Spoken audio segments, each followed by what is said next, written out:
Hello বন্ধুরা, good morning. এই গরমেতে একটা হালকা রেসিপি তোমাদের দেখাচ্ছি করে।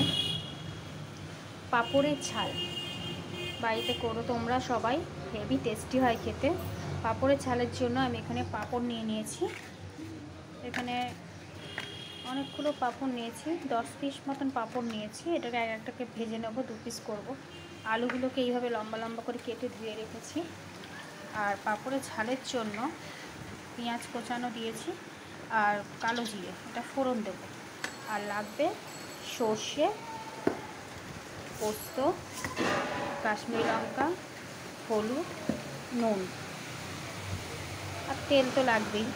তাহলে চলো দেখা যাক আমি করি, তোমরা দেখো। তোমরা এইভাবে বাড়িতে করবে, দেখবে সত্যি খুব টেস্ট লাগে খেতে। একবার তোমরা বাড়িতে রান্না করে খেও, দেখবে সত্যি খুব টেস্টি হয়। তো চলো করা যাক। দেখো, কড়াইতে আমি তেল দিয়েছি গরম করার জন্য। আর প্রথমে পাঁপড়গুলোকে আমি ভেজে নেব। দেখো, পাঁপড়গুলোকে এইভাবে টুকরো করে নিয়েছি একটা পাঁপড়কে। ঠিক আছে, পাঁপড়টা কিন্তু মশলা পাঁপড়, মশলা পাঁপড়ে ভালো টেস্ট হবে। এই দিয়ে দিলাম, দিয়ে এইভাবে ভেজে নাও। ভেজে সবগুলো পাঁপড় এবার ভেজে ভেজে আগে তুলে রেখে দাও। পাঁপড়গুলো ভাজা হয়ে গেছে। এই পাঁপড় ভাজা তেলেতে আমি কালো জিরে ফোড়ন দেব।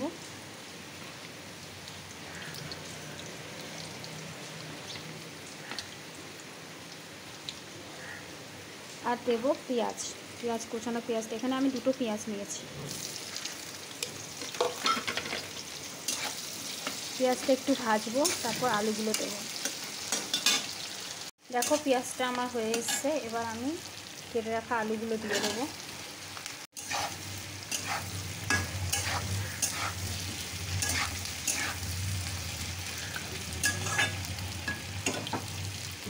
একটু ঢাকা দিয়ে দেবো। এবার ঢাকাটা খুলবো, খুলে নাড়বো আলুটা।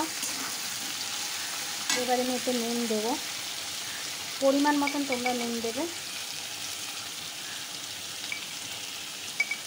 আমি এখানে 1 চামচ দিলাম। হলুদ 1 চামচ দেবো।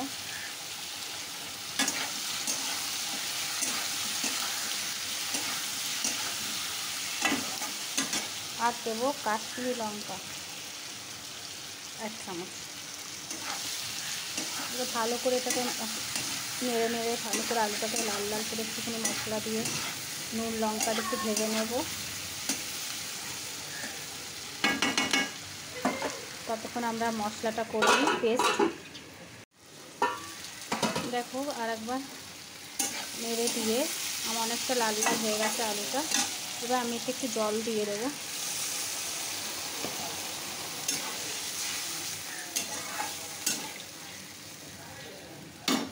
একটু আলুটা হতে দেবো, তারপর ততক্ষণ আমরা এখানে পেস্টটা করে নেব মিক্সি জারের মধ্যে।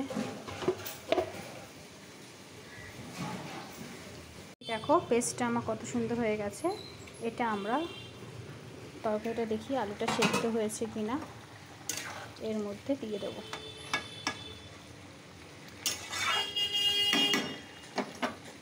হয়েই গেছে আলুটা।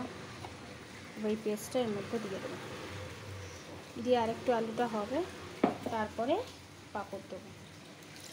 দেখো, দিয়ে দিয়েছি। এবার এটাকে ভালো করে নাড়িয়ে দেবো। একটু জলটা একটু দেবে পরিমাণ মতন ভেজে, একটু পাঁপড়গুলো টেনে নেবে ঝোলটাকে। একটু পাঁপড়ের জন্য একটু জলটা একটু দেবে, একটু জল বেশি দেবে, আবার খুব বেশি না। আর তোমরা চাইলে এতে চিনি দিতেও পারো, নাও দিতে পারো। এটা পুরো ফুটে যাবে, তারপর আমি পাঁপড়গুলো দিয়ে দেবো। এবার দেখো, অনেকটা ঝোল আমার হয়ে গেছে, আলুটা অনেকটা সেদ্ধ হয়ে গেছে।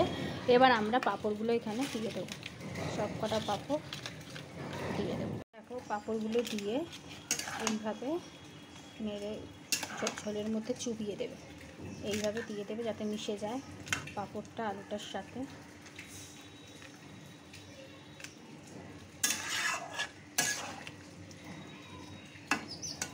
আর একটু 1 চামচ মতন ঘি দেবো এতে।